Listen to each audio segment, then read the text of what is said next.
महाराज, आज आप अपना नाम बताएं और आज की मीटिंग के हवाले से और हिंदू मैरिज एक्ट के बारे में बताएं जो 2018 के बाद।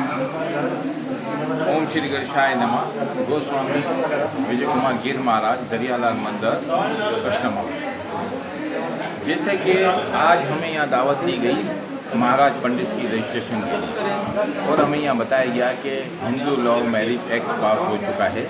इसके तहत आप तमाम ब्राह्मण महाराज लोग, पंडित लोग अपनी रजिस्ट्रेशन करें। इस पर मैंने अपने खदशात का इजहार किया कि सनातन धर्म में तो हिंदू लोग पहले से जब से धर्म बना मौजूद है, और ये धर्म जो आपने बनाया है बहुत अच्छा है, लेकिन हमें इसके बारे में कोई भी इल्म नहीं है, ना तो इसकी अच्छाई के बारे में, ना तो बुराई के बारे में। और अगर ये लॉ बना तो मैं भी कई सालों से सुन रहा हूँ, और हम ये मुख्तलिफ़ जगहों पे कह भी रहे हैं कि आप तमाम ब्राह्मण, शिरोमणि ब्राह्मण और ज्ञानी ब्राह्मणों को इसमें शामिल करें, ना कि MNA, MPA या NGOs वाले जो है कानून बनाए।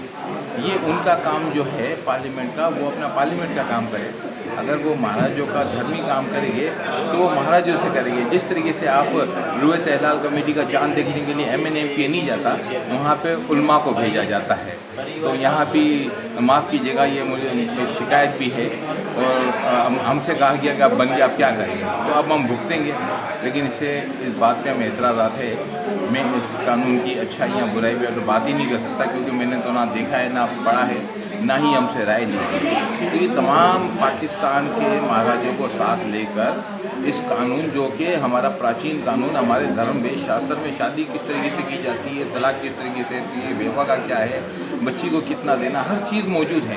तो ये कोई नई बात नहीं कर रहे। हाँ, उसको हम उर्दू में ट्रांसलेट करने की बात है और ये इम्प्लीमेंट कराने की बात है। जय श्री राम।